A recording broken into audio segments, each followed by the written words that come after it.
자, 안녕하세요. 직장인TV의 김 차장입니다. 오늘은 코로나19 때문에 지금 전국이 난리가 나고 있는데 그 와중에 우리 직장인들이 많이 재택근무를 적용받고 있습니다. 집에서 일을 해야 되는데 어떻게 하면 재택근무의 생산성을 올릴 수 있을지에 대한 도구를 하나 소개시켜 드리려고 합니다. 그 도구는 잼보드라고 하는 구글의 툴이고요.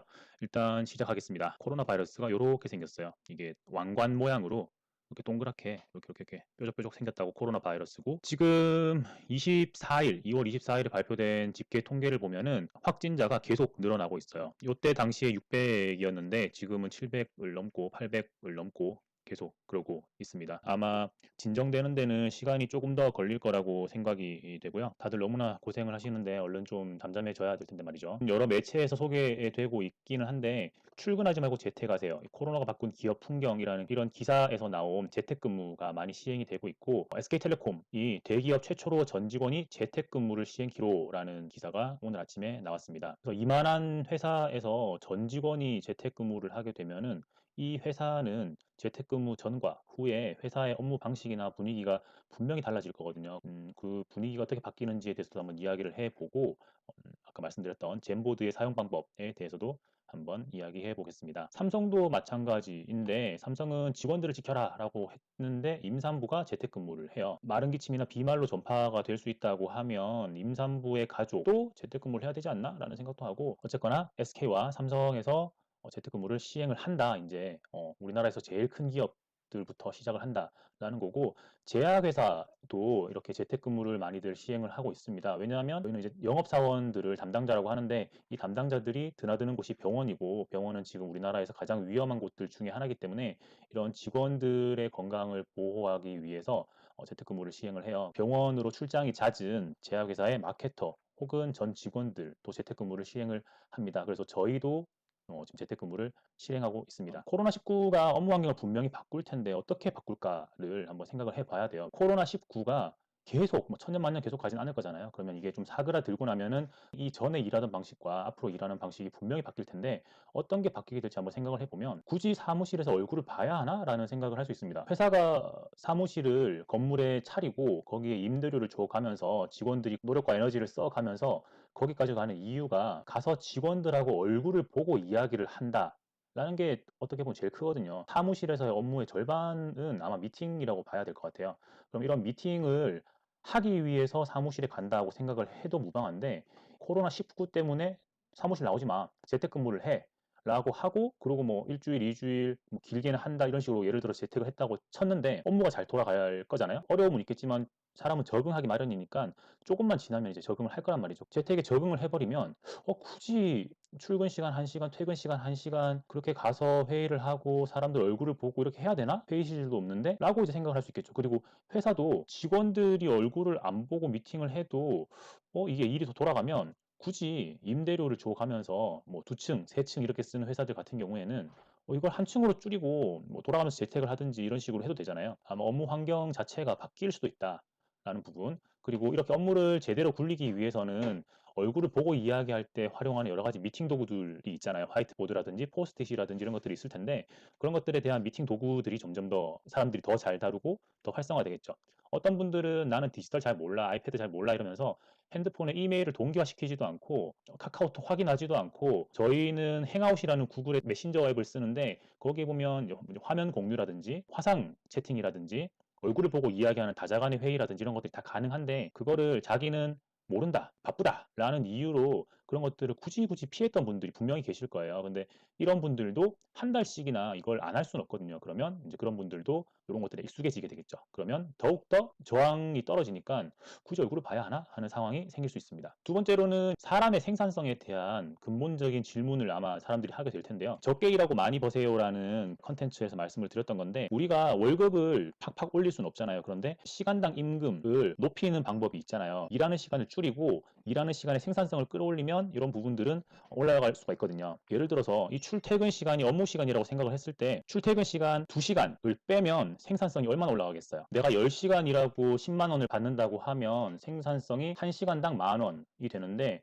만약에 8시간을 근무하는데 월급이 똑같다, 10만 원이다 라고 하면은 이게 당장 25% 정도의 임금 상승 효과가 있는 거죠. 그래서 내 월급은 못 올리겠지만 이 출퇴근 시간 2시간만 세이브를 해도 10시간이 8시간으로 줄어들면은 '나의 생산성이 25% 올라가네?' 라는 생각을 할 수 있는 거예요. 9시에 컴퓨터 켜고 6시에 컴퓨터 끄면 나머지 시간은 자기 시간이 될 수 있는 거잖아요. 굳이 집에까지 왔다 갔다 안 해도 되니까. 출퇴근 시간에 대한 생산성에 대한 생각을 한번 다시 해볼 수 있겠다. 고객 관리라는 부분은 사실 모든 회사의 그 근간은 영업일 거예요. 세일즈를 만들어내야 회사가 성장을 하고 거기에서 우리가 임금을 받게 되어 있는데 그 영업이라는 것에서 고객 관리가 차지하는 게 굉장히 크거든요. 어느 회사나 영업 조직이 가장 큰 파워를 가지고 있고 맨파워를 가지고 있고 그렇게 되어 있는 건데 생각을 해보면 지금 재택근무를 강제적으로 하면서 직원들이 고객사를 방문해서 고객을 면대면으로 만날 그럴 기회가 재택을 시행하면서 없어진 거잖아요. 그 우한 폐렴이 진행되는 동안 좀 극단적이긴 하지만 세일즈가 줄어드는 부분이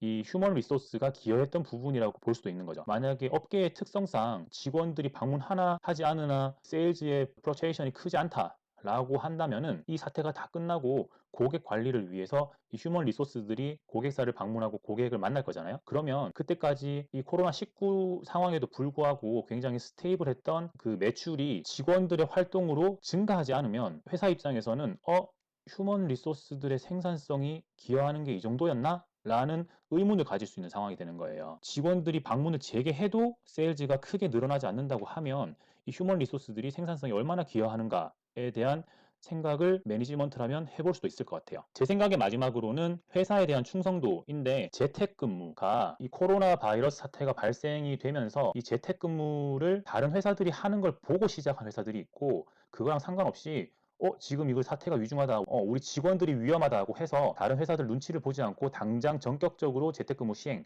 한 회사들이 있거든요. 아니면 다른 회사들이 어떻게 하는지를 보고 wait and see 하면서 다른 회사들이 하는 방향을 따라 하는 회사들이 있었는데 이게 아마 그 블라인드라든지 아니면 자플랜 이런 그런 플랫폼들에서 이야기들이 많았던 것 같아요. 저는 블라인드를 하지 않아서 모르지만 다른 회사는 하는데 우리 회사는 안 해. 다른 회사는 아직 재택근무를 풀지 않았는데 우리 회사는 벌써 풀어버렸어. 이런 것들을 보면서 회사가 나를 크게 고려하지 않는구나 라는 생각을 하게 되면 충성도에 영향을 줄 수 있거든요. 그렇기 때문에 아마 이 코로나19 전 후로 회사에 대한 생각과 사람에 대한 생산성 그리고 업무 효율성에 영향을 줄 수 있는 여러 가지 툴들에 대해서 많은 그런 변화들이 있을 거라고 생각을 해요. 그래서 우선 제가 오늘 말씀드리고 싶은 거는 재택근무를 할 때 사람들과 얼굴을 보지 못하지만 사람들하고 얼굴을 보는 것처럼 이야기를 주고받을 수 있는 의견을 주고받을 수 있는 온라인 화이트보드인 젠보드에 대해서 말씀을 드려보려고 합니다. 이 젠보드는 구글에서 제공하는 툴이고 구글 계정이 있다고 하면 사용에는 무료니까 참고를 해 주시면 되겠습니다. 사실 회사에서 뭐 미팅을 하거나 브레인스토밍을 하거나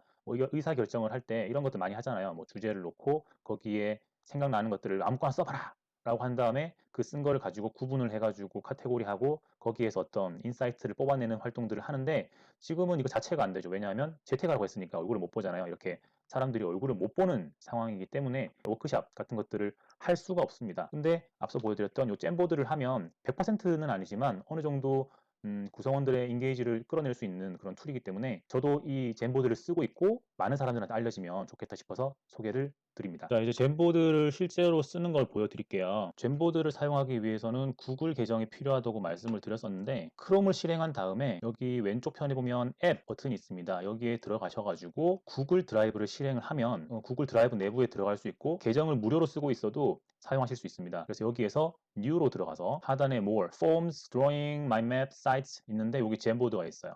요거 누르시면 되고 여기 바로 밑에 있는 마인도모는 마인드맵을 할 수 있는 앱인데 요것도 다음에 한번 소개시켜 드리겠습니다. 저는 이 마인드맵이 되게 좋더라고요. 우선 젠보드. 자, 이제 이렇게 젠보드로 들어오게 되었고요. 구성 화면은 굉장히 간단해요. 여기 펜을 누르면 펜 종류를 선택할 수가 있고 사인 펜, 요건 약간 번지는 효과, 요거는 붓 연한 거 이렇게 되어 있고 색상을 고를 수가 있고요. 그다음 요건 지우개. 지우개는 이거를 이렇게 하나하나 이렇게 지워줘야 돼서 약간 번거롭긴 한데 어쨌든 지우개가 있고 이건 선택하는 버튼이에요. 선택하는 거는 뭐 포스트잇 이따 보여드리겠지만 포스트잇 같은 것들을 쓸 때 사용하는 거고 이 스티키 노트가 포스트잇인데 이렇게 색상들을 고를 수 있습니다. 다른 사람들하고 함께 이용을 할 거니까 김 차장은 노란색만 써, 소 부장은 초록색만 써, 정 매니저는 파란색만 써 미리 지정을 해줄 수 있는 거죠. 송 PM은 핑크만 써 이렇게 하면 이 브레인스토밍 잼보드를 실행한다고 할 때 각 사람별로 색상을 지정해주면 굉장히 나중에 아이디어가 누구한테서 나왔는지를 찾기가 되게 편합니다. 이 셀렉트를 가지고는 이렇게 포스트잇을 움직일 수가 있고 이렇게 줄 세우는 것도 되고요. 점 3개짜리를 누르면 에딧은 요 내용을 고치는 건데 굳이 이렇게 안 하고 더블 클릭하면 돼요. 더블 클릭하면 되고 듀플리케이트는 복사. 그냥 컨트롤 C, 컨트롤 V 하셔도 됩니다. 컨트롤 C, 컨트롤 V. 딜리트는 그냥 지우는 건데 그냥 클릭하신 다음에 여기 키보드에서 딜리트 키를 누르셔도 돼요. 그 다음에 그림 삽입이 있는데 그림 삽입은 내 컴퓨터에 있는 그림을 여기에다 올려가지고 공유를 할 수도 있고요. 이런 식으로 그림을 골라서 올릴 수도 있고 아니면 구글 그림을 바로 찾을 수도 있어요. 타이핑을 하면 여기에 온라인에서 바로 그림을 찾을 수가 있고 드라이브라든지 아니면 포토에 저장되어 있는 사진들도 바로바로 올릴 수가 있습니다. 그래서 업로드는 내 컴퓨터에 있는 사진을 올린다. 나머지는 온라인에 있는 사진들을 찾아서 붙인다 라고 생각하시면 되겠습니다. 요거는 레이저 포인터인데 다른 사람들한테 내가 어떤 부분을 이야기를 하고 있다고 하면 이렇게 레이저도 빨리 막 이렇게 하면 이게 잔상이 남잖아요. 그것처럼 이 보드에 대해서 발표를 진행한다고 할 때 이렇게 레이저 포인트를 써가면서 발표를 하실 수가 있습니다. 송 PM 아이디어 좋았어. 정매니저 훌륭해. 소 부장님 멋진 아이디어였습니다. 이런 식으로 이 레이저 포인트를 활용할 수 있고 다 보기 싫다. 그러면 클리어 프레임을 하시면 되고 이 상단에 이 1 이게 expand frame bar라고 되어 있는데 이 화이트보드가 한 장일 거잖아요. 이거 너무 복잡해가지고 클리어 프레임 하기 싫고 다른 거 한 장 더 만들고 싶을 때 여기를 누르면 두 번째 페이지를 만들 수가 있습니다. 그래서 여기에도 똑같이 이렇게 할 수 있고 이건 계속 만들 수 있어요. 그리고 요거 누르면 한 번에 이동하실 수 있습니다. 이렇게 여기로 3번으로. 그래서 되게 편리한 기능이라고 생각하시면 돼요. 백그라운드는 지금 이게 여기 완전 하얀색이니까 뭐 줄을 친다거나 이런 것들이 없잖아요. 그래서 가이드 선이 필요할 때 이렇게 가이드를 백그라운드에 주실 수가 있습니다. 이것도 되게 편리하긴 한데 저는 그냥 이렇게 하얀색을 사용하고 있습니다. 마지막으로 여기 제목에다가는 뭐 특정 회의하는 거, 회의하는 내용, 재택근무 제목을 칠 수가 있고 이게 다른 사람들한테 공유가 돼야 되잖아요. 마지막으로 공유하는 방법을 알려드리겠습니다. 여기 우측 상단에 share 이 링크를 따서 메일로 보내도 되고 페이스북으로 올려놔도 되고 이 공유하는 방법들은 되게 많아요. 여기 private은 나만 볼 수 있는 거. 근데 이건 지금 저희가 워크샵 을 위해 가지고 만드는 화이트보드니까 액세스라든지 이런 것들을 다른 사람 줘야겠죠. 그래서 권한 변경을 하면 웹에 있는 모든 사람들이 찾아볼 수 있게 아니면 이 링크가 있는 사람들 누구나 볼 수 있게 정해진 사람들만 볼 수 있게 이렇게 할 수 있고 보통은 이 링크를 따다가 다른 사람들한테 메일로 혹은 초대 같은 것들을 하면서 쓰기 때문에 요 anyone with link를 누르고 그러면 링크 있는 사람들은 아무것도 못하고 보기만 하냐 에딧을 할 수 있느냐 이렇게 되어 있습니다. 그래서 save 그리고 여기에다가 이제 사람들의 메일 주소를 치면 돼요. 여기에 메시지에다가 갑자기 이런 메일이 오면 뭔가 싶으니까 이거는 재택근무를 위한 여기에다가 내용을 쓸 수 있습니다. 이렇게 하고 send를 누르면 가는 거죠. 갔네요. 요 링크를 복사하셔도 돼요. 그래서 오늘은 직장인들이 재택근무를 효과적으로 할 수 있는 툴과 이 재택근무 전후에 우리가 마주하게 될 근무 환경의 변화에 대해서 잠깐 말씀을 드렸습니다. 이번 내용이 재택근무에 도움이 되셨다면 좋아요와 공유, 구독 부탁드리고요. 뒤숭숭한데 다들 건강이 최우선이니까 조심하시기 바랍니다. 적게 일하고 많이 버세요. 직장인TV의 김 차장이었습니다.